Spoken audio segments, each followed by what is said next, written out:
दुखित है जिस सवाल को लेकर के, जिस अपमान की बात को सुन करके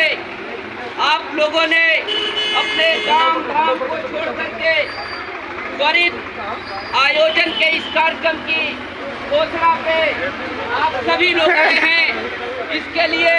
हम आप सभी को बहुत बहुत धन्यवाद करते हैं, साथ ही साथ क्रांतिकारी जय भीम करते हैं। साथियों, आप सबको पता है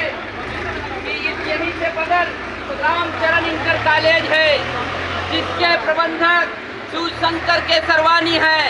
जिनके बाप का नाम मदन लाल केसरवानी है, जिन्होंने तमाम अपना बट्टा सट्टा काट करके अपना मेहनत करके एक इंटर कॉलेज बनवाने का काम किया था। उस इंटर कॉलेज में क्षेत्र के समस्त जाति समाज के लोगों के बच्चे रहते हैं। जहाँ पे बच्चे का भविष्य बनता है, वहाँ पे आप समझिए ये जातिवादी मानसिकता का प्रबंधक 26 जनवरी गणतंत्र दिवस के पावन पर्व पे वहाँ पे उपस्थित तमाम हजारों बच्चों के सामने, दर्जनों शिक्षकों के सामने वहाँ पे जो गणतंत्र दिवस का समारोह हो रहा था, और जैसे ही शिवशंकर केसरवानी वहाँ पे पहुँचता है और पहुँचने के बाद मंच की तरफ देखता है तो बाबा साहब अम्बेडकर की फोटो और तमाम महापुरुषों की फोटो लगी होती है। लेकिन जैसे ही नजर उसकी बाबा साहब अम्बेडकर के फोटो की तरफ जाती है तो उसका कलेजा फट जाता है और उसका जातिवादी जहर सामने जाके भड़क उठता है और वो बाबा साहब के ऊपर आपत्तिजनक टिप्पणी करता है, जातिवादी टिप्पणी करता है और कहता है कि बाबा साहब की फोटो को वहां से हटा दो। जब लोगों ने नहीं हटाया तो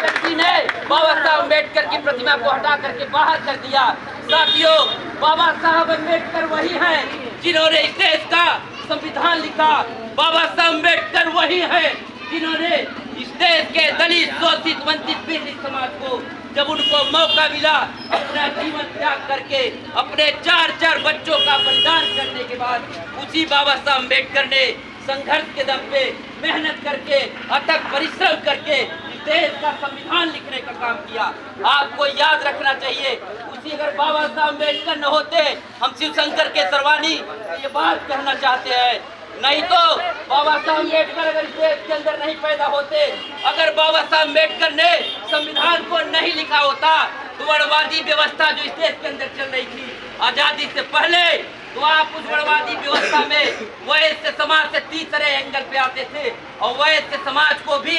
केवल काम करने का अधिकार था, धन रखने का अधिकार नहीं था। हे शिवशंकर केसरवानी, तमाम लोगों के माध्यम से तुम्हारे कानों तक मेरी बात पहुंचेगी और याद रखना कि बाबा साहब नहीं होते तो तुम मात्र जो है कि बनियागिरी करके मजदूरी करने का काम करते, सत्तू और चढ़ा बेचते।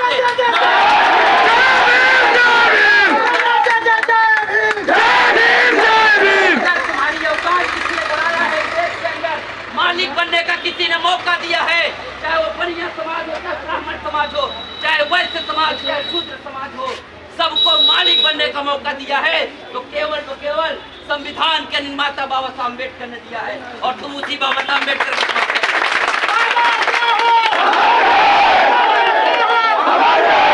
बाबा साहब का अपमान करोगे।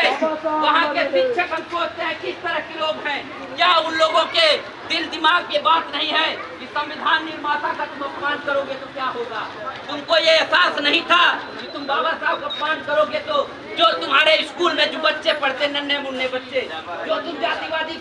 बोलना चाहते हो, जहर बोलना चाहते हो, उन बच्चों के मानसिकता में क्या बात है। लेकिन तुमको हम एहसास दिलाने के लिए एक मेमोरेंडम देने का एक कार्यक्रम है और प्रशासन के लोग भी यहाँ पे आए हैं। कुछ लोग हमको आगे रास्ते में रोक करके बात कर रहे थे, माननीय चौकी इंचार्ज यहाँ बैठे हैं, हम आपसे भी कहना चाहते हैं, आप भी उसी स्कूल, कॉलेज, विद्यालय पढ़े हैं, आपको भी अधिकार अगर किसी ने देश के अंदर बहुजन समाज को दिया, शिक्षा का, रोजगार का, सम्मान का